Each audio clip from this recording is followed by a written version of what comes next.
चलिए SN2 हुआ, अब यहां पर SN1 रिएक्शन। अब जरा ध्यान से देखना है, SN1 रिएक्शन इसके थोड़ा अपोजिट है, कुछ पॉइंट्स कॉमन रहेंगे, जरा ध्यान से देखना है।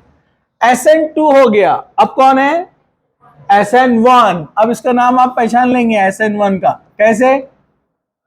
सब्स्टिट्यूशन। बोलो बोलो, nucleophilic, nucleophilic, yes. Unimolecular, unimolecular या मोनोमॉलिक्यूलर, एक ही बात है। ओके, SN1 यानी यूनिमॉलिक्यूलर न्यूक्लियोफिलिक सब्स्टिट्यूशन रिएक्शन। मतलब rate is depend on only one of the species, ये ओनली सबस्ट्रेट पर डिपेंड होता है। ऐसा क्यों, ये जानने के लिए आइए यहां पर एग्जाम्पल नंबर 1 इसी के अंदर हम देखते हैं। हम यहां पर लेने वाले हैं CH3 थ्राइस, CBr। समझ गए कौन है ये? एक कार्बन को 3 मिथाइल लगे हुए, मतलब टोटल 4 कार्बन हो गए।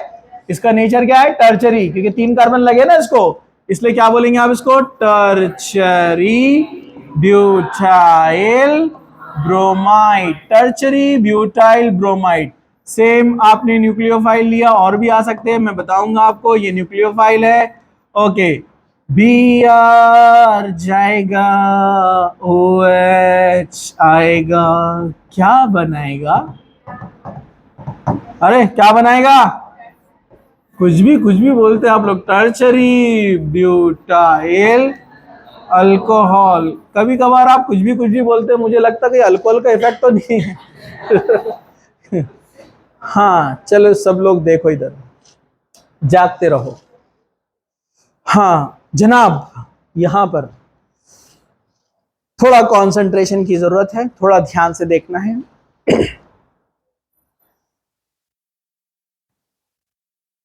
जागते रहो। रिएक्शन समझ में आ गई? उसमें भी OH आया था, Br गया था। यहां पर भी Br गया, OH आया है, सेम है।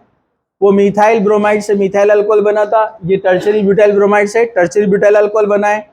डिफरेंस क्या है? वो प्राइमरी था और ये टर्चरी है। तो यहां पर टर्चरी के केस में आपको याद रखना है कि rate is directly proportional to the concentration of substrate only, only substrate पर डिपेंड है। मतलब rate is directly proportional to the tertiary butyl bromide, मतलब rate is equal to K concentration of tertiary butyl bromide.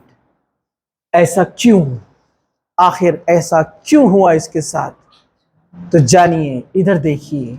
इसके लिए हमको देखना पड़ेगा mechanism. क्या देखना पड़ेगा? चलिए तो हम देखते हैं मैकेनिज्म ऑफ SN1 रिएक्शन। तो ये 2 स्टेप होता है, it is 2 step mechanism, 2 step reaction होता है, इसलिए इसको जरा ध्यान से देखिए आप लोग। What is mechanism? It is the representation of breaking of old bonds and making of new bonds. पुराने बॉन्ड कैसे ब्रेक हुए, नए बॉन्ड कैसे बने, उसको दिखाया जाता है, उसको कहते हैं मैकेनिज्म। ये हाइपोथेटिकल रहता है, साइंटिस्ट बोलते हैं कि ऐसा होता होगा। शाबाशी दो उनको। तो साइंटिस्ट बोलते हैं कि ऐसा हुआ होगा। तो कैसे हुआ होगा? चलिए देखिए यहां पर स्टेप नंबर 1, स्टेप 1 टर्चरी, थोड़ा इधर से लिखूं मैं, टर्चरी ब्यूटाइल ब्रोमाइड, और रिएजेंट कौन है अपना? OH minus. लेकिन यहां OH माइनस नहीं आएगा। जैसे अपन ने SN2 में देखे थे 3 अप्रोच, 3 पॉसिबल अप्रोच, वैसे यहां पर भी 3 अप्रोच है। जरा ध्यान से देखो। अप्रोच नंबर 1, फर्स्ट अप्रोच क्या है? क्या बोले थे साइंटिस्ट ने पहले वाले में SN2 में, याद है क्या आपको? फर्स्ट अप्रोच क्या था? सामने से अटैक करेगा। पॉसिबल है कि सामने से अटैक करना?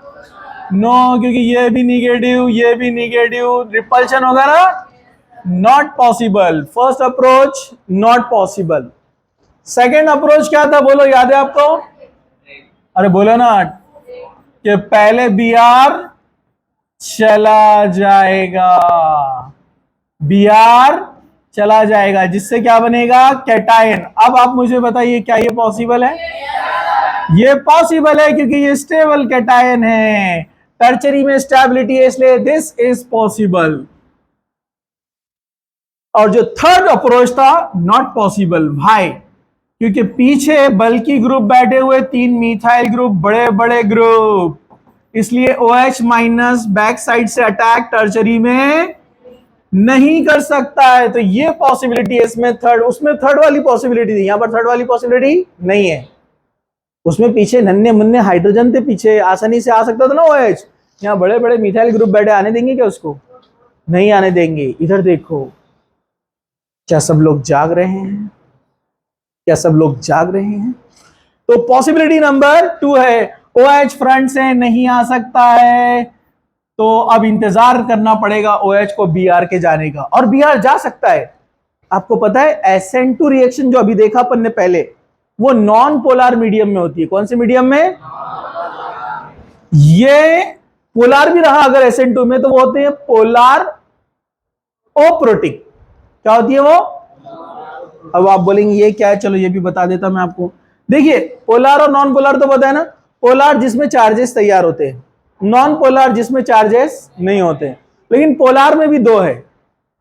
पोलर में कितने हैं? एक होता है पोलर प्रोटिक। क्या होता है? पोलर प्रोटिक, जिसका मतलब ये कि पोलर तो है, निगेटिव और पॉजिटिव पोल तो है, और साथ साथ में प्रोटॉन भी है। पोलर नेचर भी है और प्रोटॉन भी है। और पोलर ओप्रोटिक क्या होते हैं? पोलर ओप्रोटिक मतलब जिसके पास प्रोटॉन नहीं है। जैसे एग्जांपल डाइमीथाइल सल्फोनिल।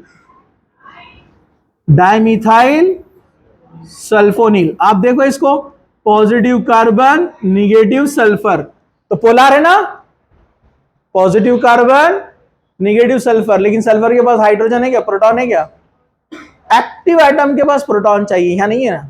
इसको बोलते हैं डाइमीथाइल सल्फोनिल, DMS। क्या बोलते हैं इसको? DMS, डाइमीथाइल। डाइमीथाइल और ये सल्फोनिल ग्रुप, जैसे CO कार्बोनिल होता है, CS क्या होता है? सल्फोनिल। अरे समझा क्या? तो इसके पास प्रोटॉन दिख रहा है क्या? इसको बोलते हैं पोलर ओप्रोटिक। ये SN2 में काम में आता है, और यहां ये कहां पर? SN1 में। पोलर प्रोटिक लेने का फायदा क्या है? पोलर प्रोटिक लेने का फायदा ये है कि जो H2O रहेगा अपना, ये निगेटिव और ये पॉजिटिव, यहां OH तो आ नहीं रहा है। पहला काम है Br को बाहर निकालना। अरे कैटायन बनाना है टर्शरी। मिथाइल ग्रुप कौन है? डोनेटिंग विड्रॉइंग, पढ़ा ना अपन ने, डोनेटिंग। ये मिथाइल नीचे से पुश कर रहा, ये मिथाइल इधर से पुश कर रहा, ये मिथाइल इधर से पुश कर रहा, सब मिलके दे रहे Br को। अरे समझा क्या? अरे दे रहे कि नहीं? अरे डोनेटिंग है ना। हाँ, जब सब मिलके दे रहे, ये भी बड़ा मजबूत है, चिपक के बैठा है, निकल रहा नहीं है। अरे समझा क्या? उतने में इधर से जो H+ है ना प्रोटिक, इसका फायदा ये है कि ये इसको अट्रैक्ट कर रहा। इधर इनके झगड़े चल रहे, ये बोल रहे निकलो यहां से, हमारे घर से, तो सहारा मिल गया सॉल्वेंट का। इसने बोला आजा भाई आजा, अपन एडजस्ट कर लेंगे। अरे समझा क्या? तो ये इसको उठा के लेके जाएंगे साथ में, और ये बॉन्ड ब्रेक होगा, ये इलेक्ट्रॉन लेकर जाएगा एज ए निगेटिव, और यहाँ कैटायन यानी पॉजिटिव चार्ज तैयार होगा, और ये बन जाएगा टर्चरी ब्यूटाइल कार्बोकैटायन, और Br- चला गया। लेकिन ये भी एकदम से नहीं जाता है, ट्रांजिशन स्टेट बनती है यहाँ पर भी, धीरे धीरे धीरे। कैसे जाएगा ये? अरे कैसे जाएगा बोलो? बड़ा मजबूत है Br, धीरे धीरे धीरे धीरे जा रहा है। समझा क्या? इसको हम क्या बोलेंगे? Transition state number 1। अब Br जब चला जाएगा तो ये ऐसे बनेगा, टर्चरी ब्यूटाइल कार्बोकैटायन। क्या बनेगा? टर्चरी ब्यूटाइल कार्बोकैटायन, और Br- चला गया। समझा? अरे कौन है ये? टर्चरी ब्यूटाइल कार्बो कैटायन बन गया टर्शियरी ब्यूटाइल कार्बोकेटायन। ये ट्राइगोनल रहता है, क्या रहता है ये? तीन ही बॉन्ड है ना, तो ज्योमेट्री चेंज हो गई। ये कौन रहता है? Tetrahedral tertiary butyl bromide. कौन है ये? टेट्राहेड्रल। अरे भाई 4 कॉर्नर है ना, अब टेट्राहेड्रल से क्या बन गया? वो ट्राइगोनल। पहले मुसीबत वही थी ना, टेट्राहेड्रल था, सब तरफ से मिथाइल ग्रुप, सामने से बीआर, तो पीछे उसे ओएच अटैक नहीं कर सकता, सामने से भी नहीं कर सकता, तो वो इंतजार कर रहा था बीआर के जाने का। अब जैसे ही बीआर चला गया तो अब स्ट्रक्चर क्या बन गया? प्लेन। तो स्टेप नंबर 2, अब स्टेप नंबर 2 में क्या होगा? स्ट्रक्चर प्लेन है। स्ट्रक्चर क्या है? स्ट्रक्चर प्लेन हो गया। स्ट्रक्चर क्या हो गया? Planar structure. क्या बोलते हैं इसको? Trigonal planar. ये ऐसे था पहले, टेट्राहेड्रल था, इधर से नहीं आ सकता OH, इनका रिपल्शन, सामने से नहीं आ सकता। जैसे ही ये चला गया तो ये तीनों मिथाइल ग्रुप क्या बोलते हैं मालूम क्या? इधर बहुत जगह है ना, तो ये एक दूसरे को बोलते सरक सरक सरक सरक सरक सरक, जगह बन गई। अरे समझा गया? अब सब एक इक्वल आ जाते, समझा? अब जब स्ट्रक्चर प्लेन हो गया तो अब OH की तो ऐश है ना, can attack from back side also from front. अब दोनों साइड से अटैक कर सकता है ना, तो 50-50 प्रोडक्ट मिलता है अपने को। 50 बोले तो एग्जैक्ट 50 नहीं होता है, लेकिन 50-50, ठीक है। अब वो फ्रंट से भी अटैक कर सकता है, बैक से भी अटैक कर सकता है, तो स्टेप 2 में आएगा OH माइनस। अब वो आसानी से अटैक कर सकता है, तो इसको भी ट्रांजिशन स्टेट बताना पड़ेगा। धीरे धीरे धीरे OH आ रहा है, समझा क्या? अरे समझा क्या? अब वो आ चुका है CH3। जगह नहीं है यहां पर, अगले पेज पे जाऊं मैं क्या? बता दूं यहां एडजस्ट करके। पॉसिबिलिटी नंबर 1, अगर वो फ्रंट से आता है, फ्रंट पे आता है तो ऐसे बनेगा, करेक्ट। अगर वो बैक से अटैक करता है तो OH इधर से आएगा, करेक्ट। अरे बोलो ना, दोनों पॉसिबिलिटी है। अगर बैक साइड से आया तो क्या होगा? इन्वर्जन। क्या होगा? और सेम साइड में आएगा जहां पहले बीआर था वहीं पर OH, तो उसको बोलते रिटेंशन। क्या बोलते हैं उसको? रिटेंशन। तो 50% रिटेंशन, 50% इन्वर्जन। एक्चुअली वो 45-55 भी हो सकता है, एग्जैक्ट नहीं होता है, समझा? ये स्टेप है स्लो स्टेप, क्योंकि बहुत मुश्किल से निकलता है ना बीआर, कोई रिएजेंट नहीं है निकालने वाला। और इस स्टेप को क्या बोलते हैं? फास्ट। लेकिन किसी भी रिएक्शन का जो रेट होता है, जिसको बोलते हैं RDS, रेट डिटरमिनिंग स्टेप। क्या बोलते हैं उसको? रेट डिटरमिनिंग स्टेप, यानी RDS। तो किसी भी रिएक्शन का जो रेट है वो स्लो पे डिपेंड करता है। किस पे डिपेंड करता है? और स्लो में कौन रिएक्टेंट है? ओनली टर्शियरी ब्यूटाइल सबस्ट्रेट, इसलिए रेट उसके ऊपर डिपेंड है, समझा? इसलिए SN1 सिर्फ एक पे डिपेंड है, इस पे नहीं है। क्यों ओनली स्लो पे डिपेंड करता है किसी भी रिएक्शन का रेट? आपने स्कूल में एक दौड़ लगाई होंगी, एक रेसिंग, जिसमें आपका राइट वाला पैर और आपके फ्रेंड का लेफ्ट वाला पैर बांध देते थे, 3 टांग की रेस खेलते थे। अरे पता है ना आपको? 3 लेग, हाँ मालूम है ना? अगर आप कितने ही अच्छे तेज दौड़ने वाले हैं, लेकिन आपका पार्टनर है ढीला, मतलब सुस्त, वो नहीं दौड़ता है, अब रेस किस पे डिपेंड है? आप पे या पार्टनर पे? पार्टनर पे डिपेंड है। आप कितना भी भागना चाहे तो भाग नहीं सकते, आप लेकर गिरेंगे उसको, आप उसको गालियां देने के अलावा कुछ नहीं कर सकते आप। अरे समझा क्या? वो जैसा दौड़ेगा वैसे ही दौड़ना है आपको, समझा? तो रेस स्लो पे डिपेंड रहती है, जब तक वो नहीं आगे बढ़ेगा रिएक्शन नहीं होने वाली, तो जब तक ये आगे नहीं बढ़ेगा रिएक्शन नहीं होगी। इसलिए रेट यानी स्पीड इस पे डिपेंड है।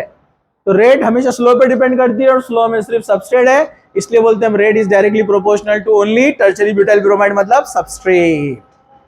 समझा क्या? अब जैसे एनर्जी प्रोफाइल डायग्राम था SN2 का, SN1 का भी होता है। ध्यान से देखो सब लोग, यहां पर टाइम टेबल देखते नहीं है आप लोग गुड मैसेज में, इधर देखो। एनर्जी प्रोफाइल डायग्राम क्या देखना है अपने को? एनर्जी प्रोफाइल डायग्राम SN1 के लिए जरा ध्यान से देखो, ट्रांजिशन स्टेट कितने मिले थे यहां पर? SN2 में कितना मिला था? तो पीक एक ही आया था ना, यहां कितने पीक आएंगे? 2।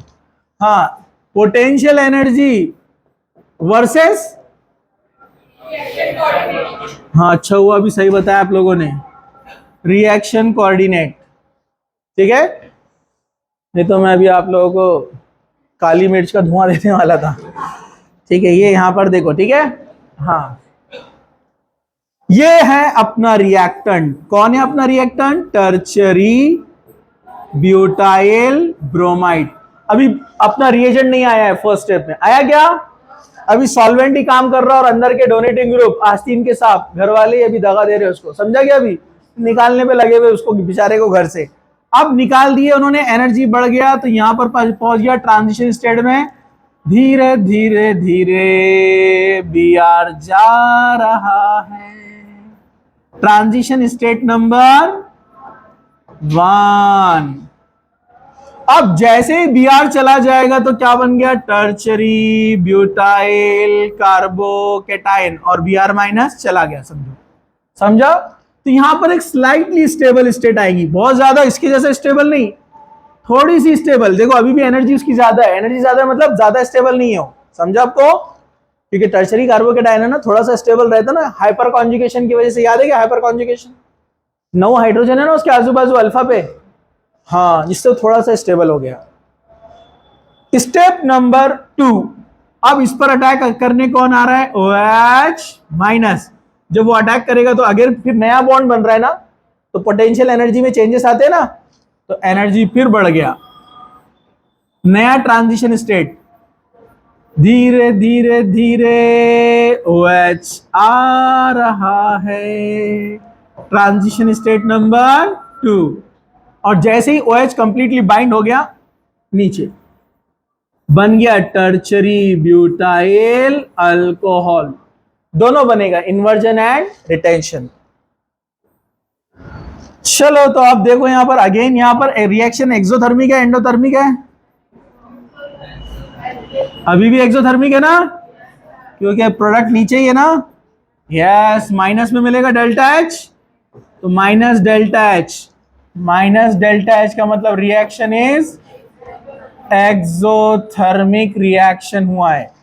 चलो, रिएक्टेंट, रिएक्टेंट और ट्रांजिशन स्टेट 1, इन दोनों का जो एनर्जी डिफरेंस है उसको क्या बोलेंगे? Energy of activation. ये स्टेप 1 के लिए, इसलिए इसको बोलते हैं energy of activation number 1। Step 2 के लिए रिएक्टेंट ये है ना, अरे बोलो ना, और ये उसका ट्रांजिशन स्टेट, तो यहां पर इनका डिफरेंस यहां से निकालना पड़ेगा, इसको आप बोलेंगे एनर्जी ऑफ एक्टिवेशन नंबर 2।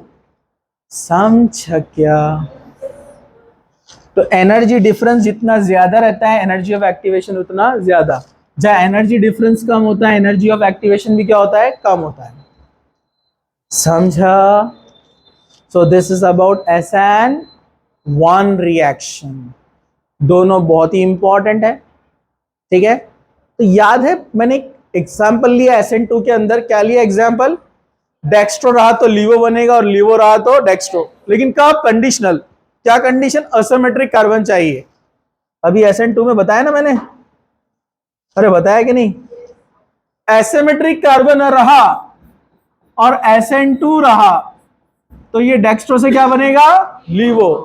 अगर एसिमेट्रिक कार्बन है लेकिन टर्शरी वाला है, ये भी एसिमेट्रिक है लेकिन प्राइमरी वाला है ना, अब मैं टर्शरी वाला लेता हूं, CH3C C2H5, इधर ले लेता हूं मैं हाइड्रोजन, सेकेंडरी आ गया ये, कुछ चेंज करते हैं, C3H7 ले लेते हैं, और ये Br है। ओके, OH माइनस है, यहां पर 100% इन्वर्जन होता है अपोजिट, लेकिन यहां पर क्या होता है? 50% इन्वर्जन, 50% रिटेंशन। तो OH माइनस फ्रंट में भी आएगा as it is, CH3 C2H5 C3H7, कौन आया यहां पर? OH प्लस OH ये साइड से आएगा, C2H5 CH3 C3H7। Asymmetric carbon है, लेकिन फॉलो किसको कर रहा है, SN1। तो 50% डेक्स्ट्रो, 50% लीवो, मतलब रेसिमिक मिक्सचर मिल रहा है। अपन ने पढ़े थे ना ऑप्टिकल एक्टिविटी में, वैसे इसमें भी आएगा इस चैप्टर में, समझा आपको? जो उस टाइम एब्सेंट है, नो प्रॉब्लम, आगे आएगा।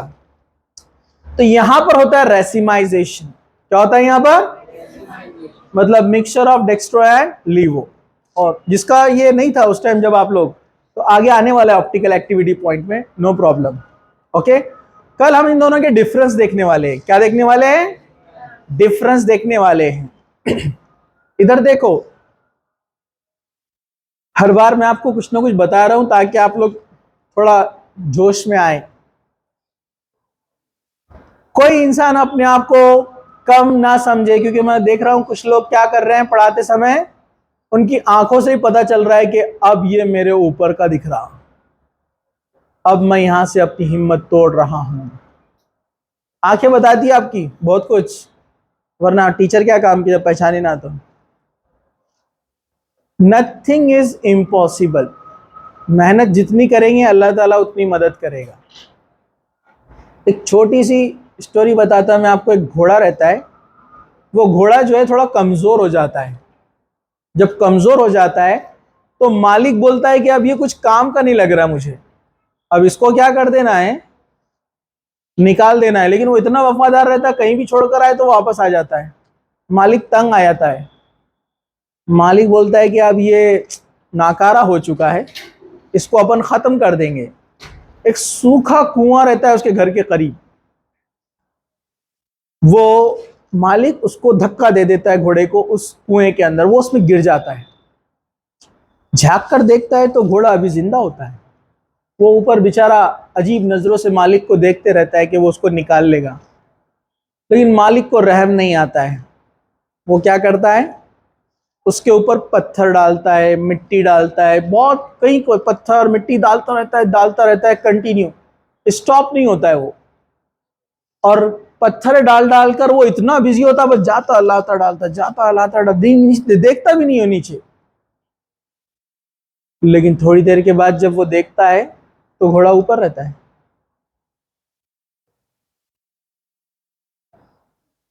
क्योंकि वो घोड़ा जो था वो हिम्मत नहीं हारा था, उसको अपने मालिक से बहुत मोहब्बत थी। उसने कहा कि ये पत्थर तो डाल रहा है मेरे ऊपर, लेकिन उसने उसको पॉजिटिव लिया। उसने ये नहीं सोचा कि मुझे दफन करने के लिए पत्थर आ रहे हैं, उसने कहा ये मेरी सीढ़ियां बना रहा है।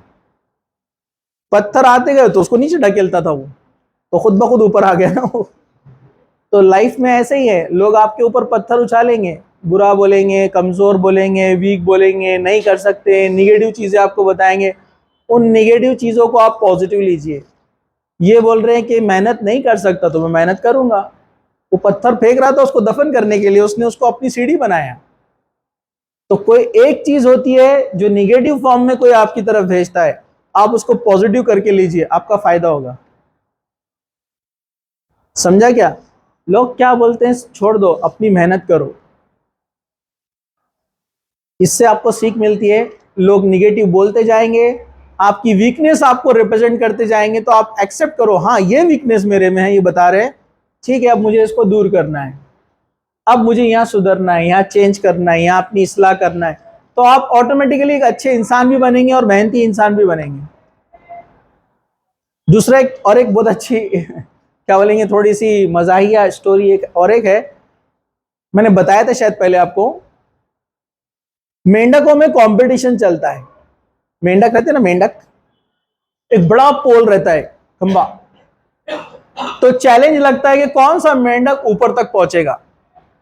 तो जो भी मेंढक ऊपर चढ़ता है, एक तो दूसरे खींचते उसको नीचे वाले, और एक जो थोड़ी ऊपर तक चला जाता है, नीचे वाले आवाज लगाते उसको, हे गिरेगा, हे मरेगा, मरता क्या अपने पास जैसे चलता ना, अरे अपने बस का नहीं है ये, अरे जरा अपनी हालत तो देख तो ऐसा बोलते बोलते गिरते जाते सब।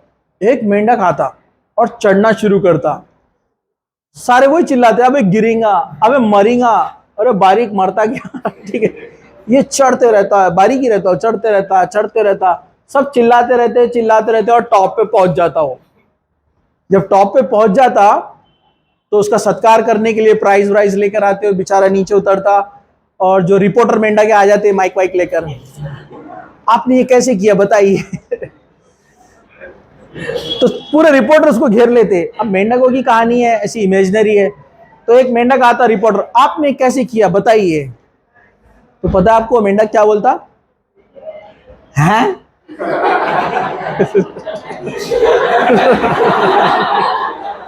वो बहरा रहता। इसलिए इतने लोग जो उसको निगेटिव बोल रहे थे उसको फर्क ही नहीं पड़ा कुछ।